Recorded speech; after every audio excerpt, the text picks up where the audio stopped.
Hi guys! In this video we will test the Longer LK5 Pro, so if you want to know all the details, just stay tuned.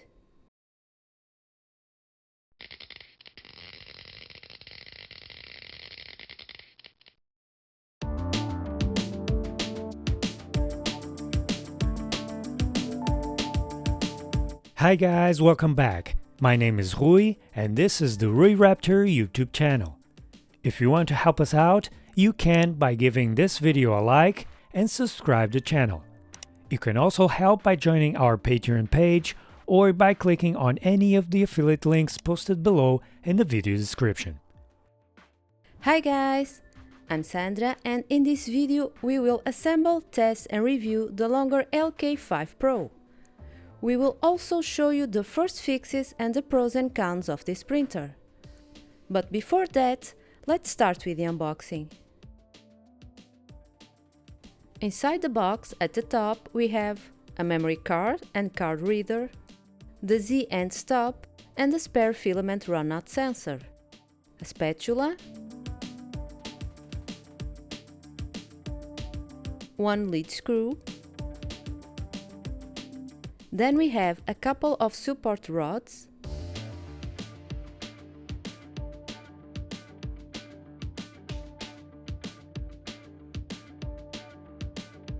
the top frame. Next is a small sample of PLA filament, the user manual and the glass bed.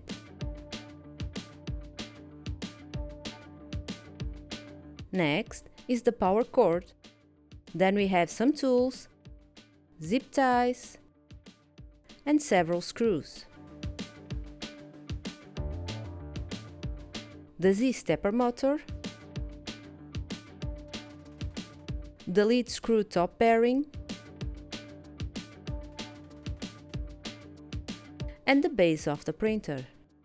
The base is connected to the Eccentric, so you need to be careful when taking these out.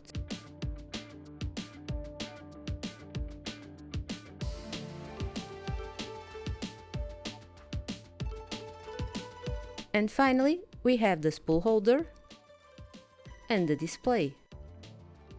And this is everything that came inside the package. And here we have the base of the printer. As we mentioned, it comes connected to the Eccentric. The heatbed is a 310 by 310 aluminum plate. At the back left corner, we can see the connector for the heatbed. At the left side is the USB connector and a micro USB card slot. At the back, we have the Y-axis stepper motor and end stop switch. And also the main input power connector and the on and off switch. At the right side, we have the power supply, which includes a selector for the main voltage. This must be set to the correct voltage before turning the power on. From the bottom side, we can see that the Y-axis runs on 6 wheels. There's a small fan outside the board enclosure to cool down the drivers. The access to the main board is also done from the bottom side. There are in total 8 screws that need to be removed to open the cover. On our printer, one of those screws were missing. Inside we can find an LGT kit version 1.0 board. This board is equipped with an 8-bit Atmega 2560 microcontroller, 3 TMC's 2208 drivers for the X, Y, and Z axis, and 1 Allegro 4988 driver for the extruder. The connectors for the heatbed and for the input voltage are a couple of DIN type connectors. For the hot end heater, there is a screw type connector. While checking these wires, we found that there are no ferrules crimped on them. And worse than that, the tips are tinned with solder. As usual on all our videos, when we find this, we immediately fix this by cutting off the tips with solder and crimp ferrules on the wires. These will make a better and safer connection. As for the power supply, this one is a 24 volts and 15 amps model. And this is the print head. It's equipped with a high temperature resistant Teflon tube, which according to the manufacturer, it can handle temperatures up to 280 degrees C. At the right side we have a 40 by 40 fan and a 3D printed fan duct for layer cooling. The hot end is the traditional one found in many 3D printers on the market. The extruder is a plastic single gear model equipped with a small filament detection sensor. While checking the gantry, we noticed that the X-axis belt was not correctly aligned and was rubbing against the metal profile, which is a major issue and needs to be fixed ASAP. To fix this, the motor pulley needs to be adjusted and moved closer to the motor. The problem here is that the flat area of the motor shaft does not go all the way down, which means that the set screw will be in the transition spot. There are two workarounds for this. One, add spacers to the motor to move it back enough to get the gear aligned, but for this you might need longer screws because the stock ones are too short. Or we turn the pulley upside down and install it like this on the motor shaft, so that the teeth get aligned with the slot of the metal profile. We decided to go with the pulley adjustment and try this solution. With the teeth correctly aligned, the belt now moves correctly in the slot. On the opposite side, we have the idler and the belt was also touching the profile. This one is easier to adjust. We just need to loosen the two screws and adjust. Here, we can also adjust the belt's tension. And after the adjustment, the belt is also moving correctly on the idler side. Okay, and now let's start the assembly. The top profiles have one side with slots and one side flat. On the flat side there are a couple of brackets for the support rods. So, while having the flat side facing up, we need to slide the X gantry with the print head also facing up like this. If you find your wheel's grip too tight, making it hard to slide the gantry on the profiles, then you need to turn the two eccentric nuts located on the inner wheels. Turning the eccentric nut will move that wheel's position and this way modify the wheel's grip. For the next step, you need to install the Z-axis stepper motor on the back left side of the top profiles. To secure it, grab a couple of M4 by 16 screws. Make sure the motor is squared with the profile. This is very important. Next, get the lead screw and insert it in the lead screw nut all the way. And into the coupler, but only until this point. Then, tighten the two set screws.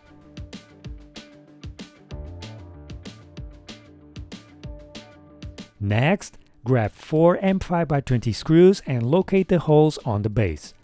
This is where the top half will be installed on. Move the print pad away and with the lead screw facing the back, place the top half on the base. Then insert the screws, 2 on each side, and tighten them.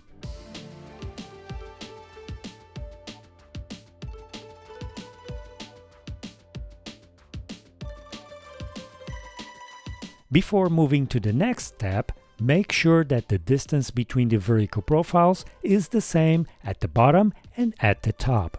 If not, loosen the screws that secure the vertical profiles and adjust them. Next are the support rods. They will be installed at the sides. To secure them, you need the M4 by 8 screws.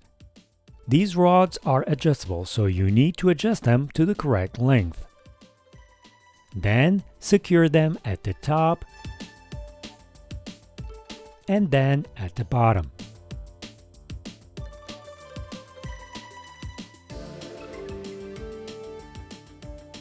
Once that is done, you need to check if the vertical profiles are squared with the base.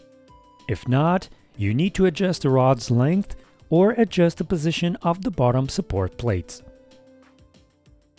Next is the lead screw bearing. This one is installed at the top and on the lead screw. For that, you need the remaining M4 by 16 screws. Make sure it's squared with the vertical profile. And next is the spool holder. It needs to be installed on the back left side of the printer. Use the remaining M5x20 screws and tighten them. This is the Z and stop switch. It must be installed next to the white label on the left vertical profile.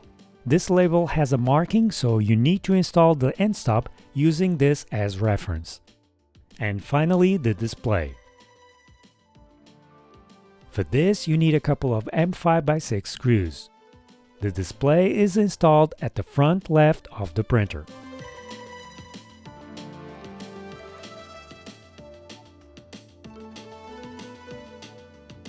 Okay, now we can connect all the cables. First, we have the Z stepper motor, and then the Z and stop switch, then the display. Next, we have the extruder stepper motor and the filament runout sensor, and then the X-axis stepper motor and the X-axis end stop.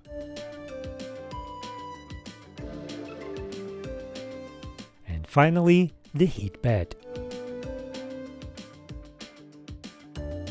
We can then place the glass bed back.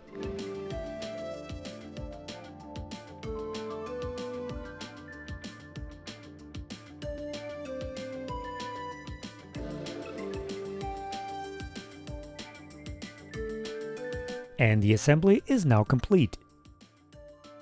And this is how the printer looks like assembled.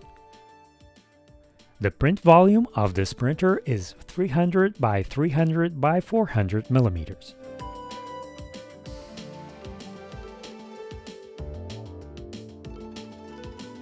We can now connect the power cord and turn on the printer. On the main screen and at the top left, we have the indication of the current nozzle temperature and the nozzle set temperature. At the right is the heat bed current temperature and the set temperature. On the main screen, there is also information about the current file being printed, the print time, the Z height, and the print progress. In Tune, we can control the nozzle temperature, control the heat bed temperature, control the layer cooling fan, change the feed rate, and the flow rate. In Move, we can move each axis in 10, 1, or 0.1 mm steps. There's also a button to home the X and Y axis and another to home the Z axis. At the right side, we can enable or disable the stepper motors. In Utilities and in Filament, we can preheat the nozzle and heat bed and load or unload the filament. In Leveling, we can move the nozzle to each corner to level the bed and to the center to confirm the flatness. And finally, in Print is where we select the file to print. On the first screen, there's also the About, where we can check the print model, print size, screen firmware version, board firmware version, and total print time. The total print time has already 50 minutes, which means that probably the machine was tested at the factory. Okay, so before starting any first print, we need to do some adjustments. One of them is the wheel's grip. On each axis, some of the wheels are equipped with eccentric nuts. Turning these eccentric nuts will allow to adjust the wheel's grip. This adjustment is very important, and we have a dedicated video explaining in detail how to do this, so check the video description for the link. For the X-axis, the eccentric nut is located on the bottom wheel.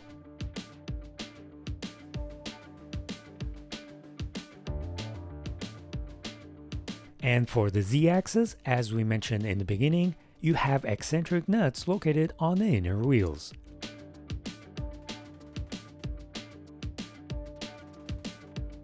With the correct adjustment of the wheels, all the axes need to run smooth and cannot wobble. Next, check the X and Y axis belt tension. For the X axis, you adjust the tension by loosening the two screws on the idler mount and move it left or right to adjust. For the Y-axis, you loosen the two screws on the idler mount and move it back or forth to adjust. Next is the bed leveling. Start by heating up the bed to 60 degrees C. Once the set temperature has been reached, home all the axes.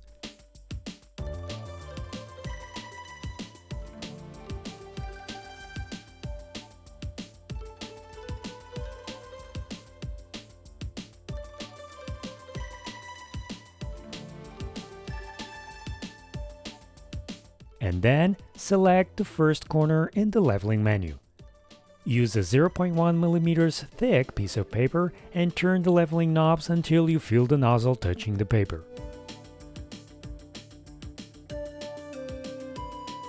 Move to the second corner and repeat the process.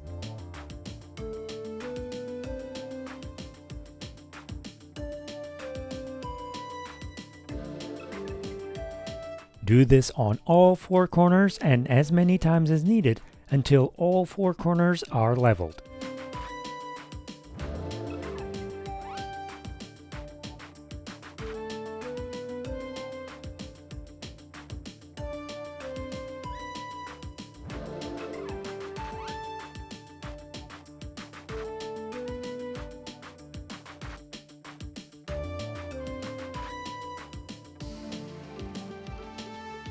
At the end, move to the center.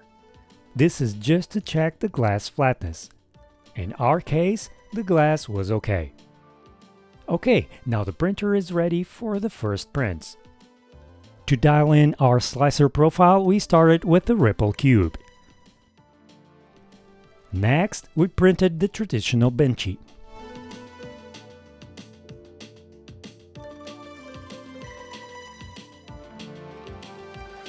Then we printed this nice Minion figure. The printer also has the print resume feature enabled, and it worked as expected. We also printed this cute chameleon. As usual, you can find our slicer profile on our Patreon page, so check the video description below for the link. And finally, a tall vase. All our tests were made with PLA filament.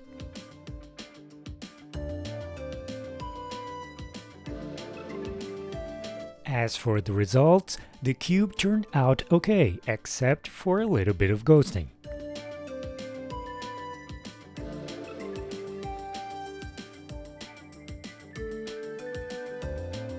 The Benchy also shows some amount of ghosting. And on top of that, it shows some issues on the front bottom side of the Benchy. This issue is caused by inefficient layer cooling. Luckily, we can find several fan ducts for the LK5 Pro on Thingiverse. We decided to print this one, which looks to have a better design when compared with the stock one.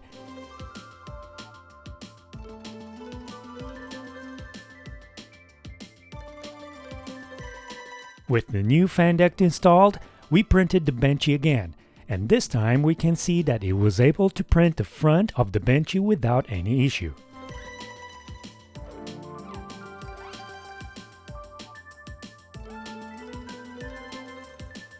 The Minion was printed with 0.1 mm layer height, and it turned out okay. The layers look smooth except for some ghosting and what it seems to be salmon skin, which is odd because this board is equipped with TMC drivers.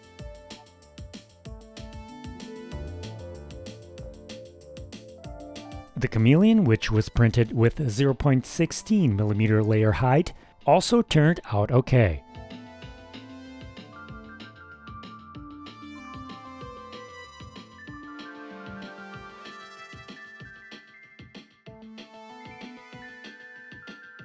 And this is the vase. This vase is 300 mm tall, and we see no issues along the Z-axis.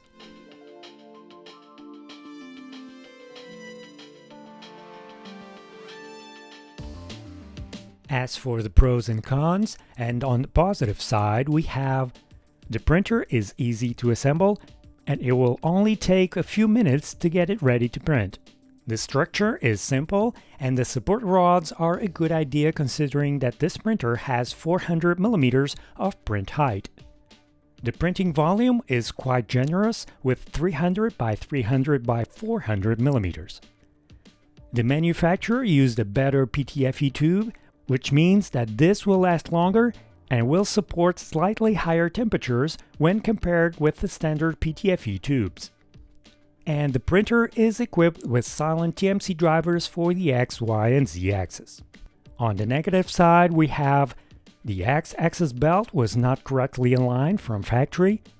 The layer cooling is not that good, not because of the fan, but because of the fan duct.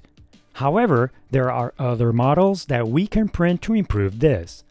Even with the support rods and the belts correctly aligned and stretched, the prints show some amount of ghosting. The bottom of the printer's feet have plastic covers, but these are too slippery. Rubbers would be a better option. The microcontroller used on this board is a Netmega 2560. This microcontroller is an 8-bit one, which nowadays doesn't make sense with so many 32-bit options out there. The display is a 4.3-inch color touch display. Visually, it's pretty nice, and this is a positive note. However, it's limited in terms of options, such as baby steps for first layer adjustments or speed and acceleration adjustments for each axis, for example. And that's it, you guys. Thanks for watching. We will see you guys next time. Bye!